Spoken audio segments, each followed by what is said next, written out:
How many of you have your cell phone right now? How many of you have a screen time of over 2 hours?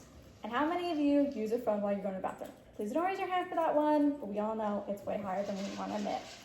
Now, I can't excuse myself from any of these. Sometimes my phone use looks more like a full-time job than something I should do sparingly. We know that excessive phone use is a problem. We all deal with it ourselves. So why do we submit our kids to it? We don't let our children do other harmful things like smoking or riding a bike without a helmet. Excessive phone use is just as dangerous, maybe even more so. So what can we do about this? Banning cell phones in school is important because cell phones disrupt academic achievement, weaken social connection, and heightens mental health struggles. We can ease these issues by implementing a cell phone ban on the state, district, and federal level. Now let's look at the effects of phone use in education. John Twenge, a psychology professor at San Diego State University, states the academic performance of students in the U.S. has declined since 2012, when the common smartphone was introduced. Twenge claims these declining scores are directly associated with the use of electronic devices in schools for leisure purposes. Take a look at this graph from Dr. Twenge. You can clearly see the drop in performance after 2012. A cause for lower academic scores can be found in the amount of disruption cell phones bring in the classroom. Excessive use of cell phones has been linked to attention problems. In a recent study, excessive social media use has been linked to diagnosis of ADHD in adolescents, although more research is needed to understand. Jonathan Haidt reports in his book, The Anxious Generation, that even when students don't actively use their phones, having their phones in their vicinity increases distraction and reduces the quality of classroom learning. He cites research that shows performance reduces when a phone is within reach. He also reports that students' attention spans weaken when they constantly switch between tasks. As seen on this graph, another dip can be noticed in scores after 2012. A quote from Haidt states, "Their phones are pinging constantly. One study found that typical adolescents now get 237 notifications a day, roughly 15 every waking hour." Now that we've established a drop in academic performance from cell phones, let's move on to the next concern. Adolescents' addiction in cell phones has significantly weakened their social connection to each other. School is a place for learning, but it's also a place for experiencing connection and practicing social skills needed to thrive as an adult. Let me bring your attention to this graph. According to this, students clearly feel the effects of cell phone use in school, with an upward trend of teens feeling lonely at school due to phone use. The use of cell phones has seriously damaged kids' quantity and quality of face-to-face time. Russell Shaw, the head of Georgetown Day School, describes seeing students look at their screens instead of engaging with one another. He talks about students passing periods and lunch breaks on their phone. Shaw says, "Phones teach our students to abandon the eye of the person they're speaking to in order to glance at a newly arrived text or Snapchat." The excessive use of phones in school also hinders social skills. Jonathan Haidt says, "Our global economy requires pro-social skills, such as the ability to communicate and listen effectively. Cell phones have taken that away from our youth, a price we are paying for currently." We've also seen a lack of teen socializing in school. In 2000, 47% of 10th graders got together with their friends at least once a day.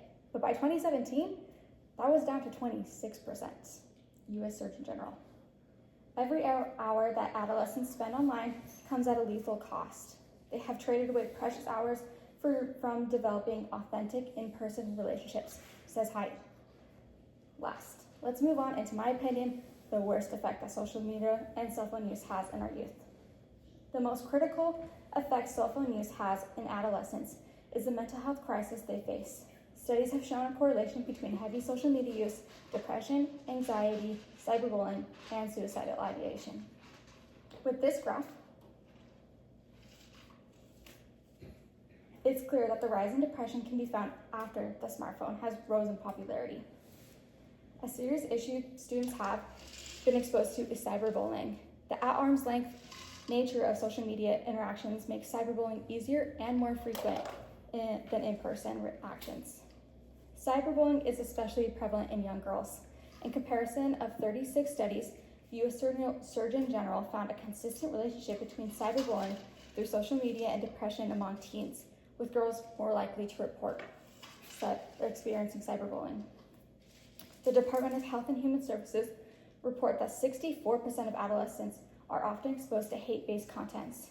Among girls of color, 1/3 report experiencing racist content or language on social media platforms at least once a month.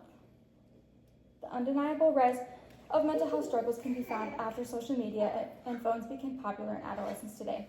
Studies have shown a correlation between heavy social media use and depression, anxiety, and loneliness, states Columbia University. After conducting a study, the U.S. Surgeon General found that teens who heavily use social media more than 3 times a day face double the risk of mental health struggles, including symptoms of depression and anxiety. While social media allows us to connect with others and find a sense of community, it can also attribute to feelings of low self-esteem and inadequacy. We often compare ourselves to others and fill any voids of validation through likes and comments. This is an unhealthy and causes symptoms of depression and anxiety. The Department of Health and Human Services relayed data from U.S. hospitals that showed an increase of suicidal ideation in adolescents, almost doubled between 2008 and 2015. From this graph, we can see the sharp incline of teens who feel lonely, starting around the rise of the smartphone. Now, we've established that cell phone use in adolescence leads to declining academic achievement, weakening social connection, and rising mental health struggles. Let's move on to how we can address this issue. Creating regulations and laws to reduce phone use in schools is essential. To start broad, the federal administration should support the development and implementation of media curriculum within academic institution. This program would provide guidance on digital and media literacy for educators and students to strengthen resilience and the ability to recognize online risks such as cyberbullying, online harassment and abuse, and excessive social media use.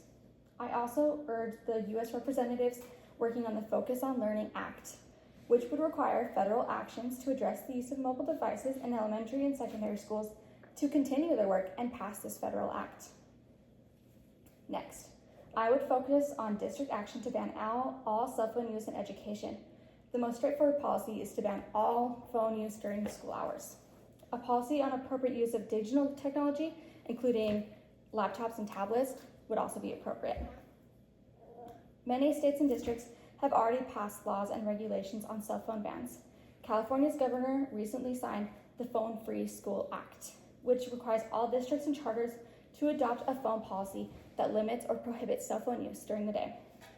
South Carolina implemented a ban that required schools receiving state aid to adopt the phone ban drafted by the State Board of Education. On this slide, we can see which states have adopted policies regarding cell phone use. The tasks of districts is far from outlandish. It is a necessity. As situation becomes more dire, the students whose states haven't implemented a change will suffer. A special exception should be made to students with medical necessity, emergencies, education purposes, or with faculty permission. In conclusion, cell phone use in teens is clearly harmful. The use of digital technology and social media has caused adolescents to decline in academic achievement, weaken social skills and connection, and expose undeveloped brains to content that can cause mental health struggles. You cannot control what children do outside of school or how their parents choose to handle screen limits, but we can and should ban all cell phone use during educational hours. By banning cell phones in school, students will have a break from social media, form deeper connections with each other, and build the social skills needed to thrive as an adult. Thank you.